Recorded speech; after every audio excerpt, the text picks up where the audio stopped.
well, shoot, I have it in my notes. The Jason Schreier publication he had where he really, I'm trying to, where did I have my notes? Because I had like a whole thing. Oh, so I'm not going to read the entire thing, but basically here's the kind of short and sweet for the news.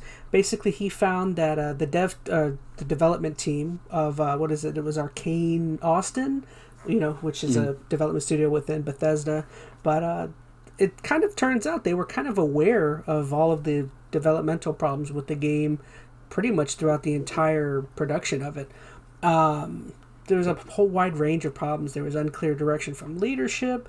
Apparently there was a lot of attrition throughout the cycle, lack of staff. This is all according to like a dozen anonymous staff members.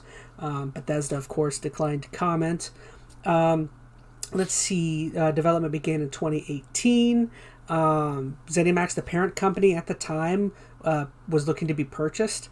And they were basically encouraging their teams to implement microtransactions in all of their titles, which, that seems like that was the not the right move.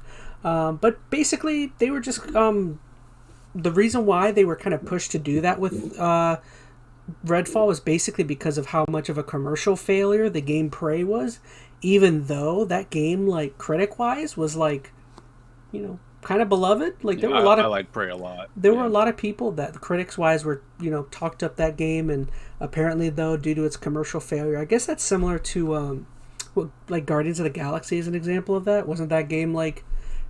Yeah, I don't think they marketed Prey very well too. The fact they called it Prey was a problem because they were trying to bank off the old school Prey from 360 times, and this was nothing to do with that. So I think the name was probably confusing. They didn't market it well. But I know that's off topic. Yeah, but we're good. What I thought was so interesting is like we all knew something was up with Redfall. I mean, you don't release a game from a studio like that in that state without there being some big story. I think what's so interesting is like how quickly Schreier came out with the story. It was like 1 week after everybody's like, "Oh, this game's terrible." He's like, "Well, here's what happened." So I don't know what kind of juju he worked to get all that information so quick, but hey.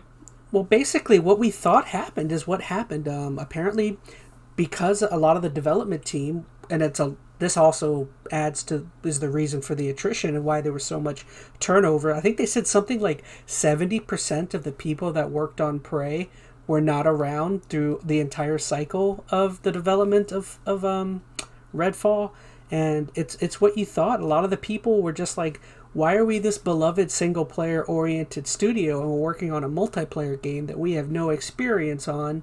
And, that basically is kind of where things went wrong. One of the things that jumped out for me from that article was that when they heard that Microsoft was going to buy them out, they thought they were going to cancel the game. Cancel it. Like, oh, good, Microsoft is going to come in and clean house and dump this. That was the last thing I was going to bring up, yeah. Yeah, and they just came in as like, no, you guys just keep doing what you're doing. You're doing a good job. So they were all mad that Microsoft didn't take a stronger emphasis and like check out the quality of the game early on and whatever. I think what's ultimately sad about this, beyond just Redfall being in the state it is knowing that the Arkane that released those awesome games from years ago with the Dishonored's and the Praise. I'm curious if it was the same team that worked on Deathloop at all, but to think that most of that team is gone.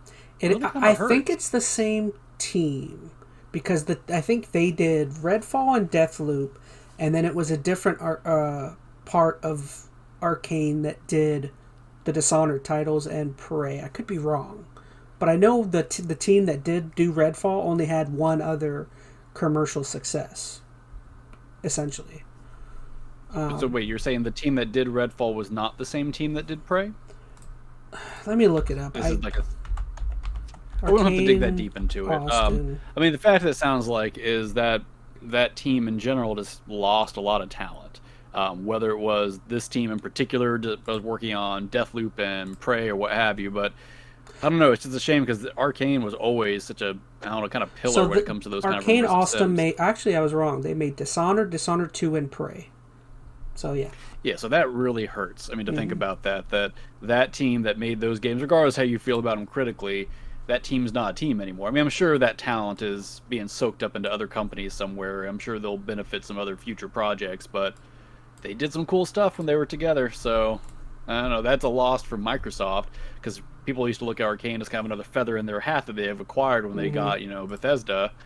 Not so much anymore. So, and also like the weird thing is that a lot of people have complained. People who run game studios and run game development, publishers, and everyone always talks about too many, what is it? Too many cooks in the kitchen. Higher level up people in the making decisions that they have no business in, or dabbling in things they shouldn't be, leaving it up to the teams to make development.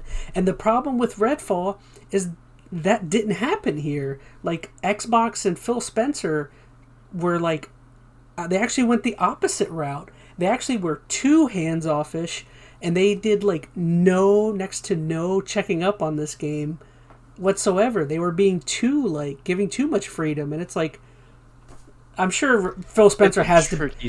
I'm sure Phil Spencer has to be like, "What am I?